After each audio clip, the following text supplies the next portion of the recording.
Good morning Maharashtra. मी राहुल कुलकर्णी.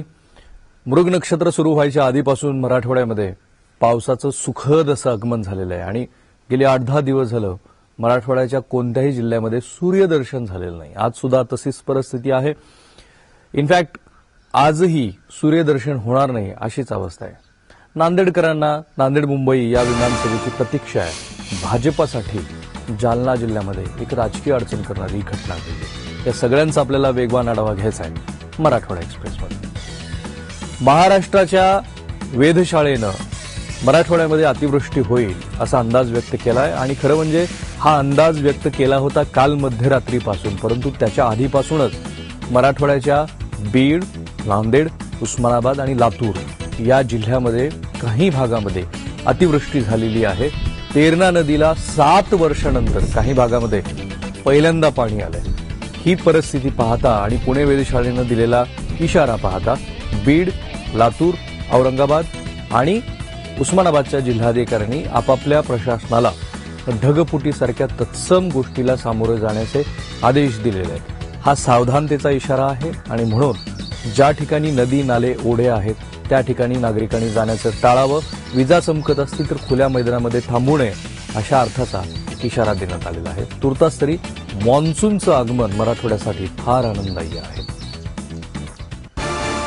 मुंबई असो की बीड, आपलं प्रशासन पावसाच्या आगमनासाठी कधीही तयार नसते याचा अनुभव नेहमीच येत असतो. बीडमध्येही तीच परिस्थिती आहे. बिंदुसरा नदीवरती पावसाच्या पहिल्याच धारेमध्ये तात्पुरता उभारलेला पूल उद्ध्वस्त झाला आणि त्यानंतर जड वाहनधारकाची मोठी गोचीच झाली.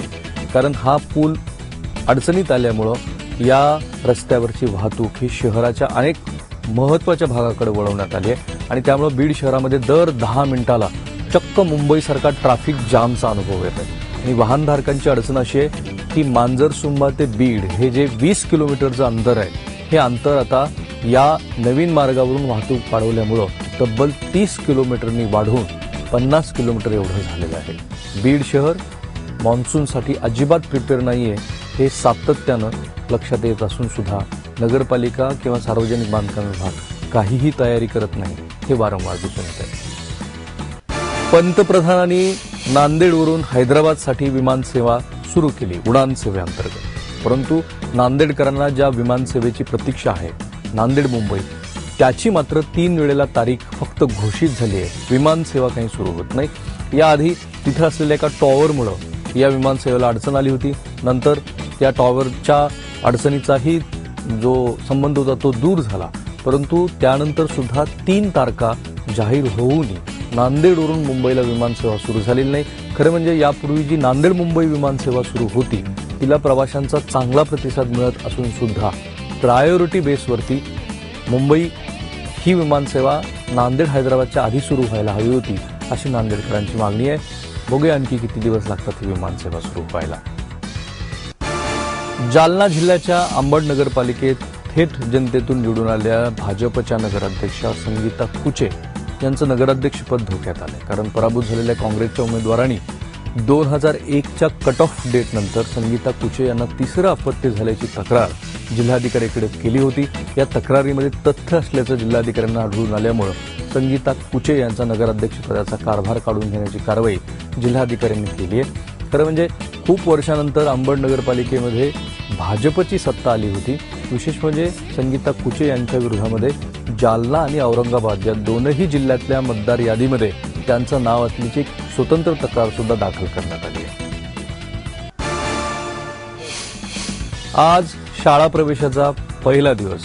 2 महिन्याच्या सुट्टीनंतर उस्मानाबाद जिल्ह्यातल्या शाळा आज सुरू होत आहेत आणि जिल्हा प्रशासनानं या शाळा प्रवेशासाठी जय्यत तयारी केली आहे. गेल्या वर्षी विशेषतः ग्रामीण भागातल्या मुलांना जिल्हा परिषदेच्या शाळांची आवड निर्माण व्हावी यासाठी बैलगाडींना सजवून या विद्यार्थ्यांना शाळेत पोहोचवण्यात आलं होतं.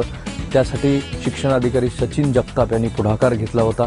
याही वर्षी त्यांच्या पुढाकारांनी जिल्हा परिषदेच्या शाळांमध्ये प्रवेशांचा मोठा सोहळा होणार आहे.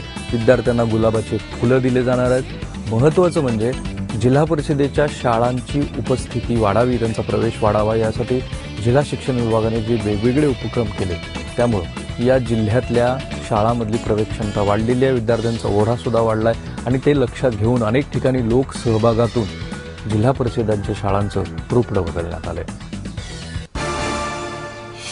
दुष्काळाची राजधानी म्हणून देशात प्रसिद्ध पावलेल्या लातूर जिल्ह्यासाठी यावर्षीचा मान्सून सुद्धा खूप आनंददायी ठरतोय, कारण मराठवाड्याच्या इतर कोणत्याही जिल्ह्यापेक्षा लातूर जिल्ह्यामध्ये पावसाचं अतिशय दमदार आगमन झालेलं आहे.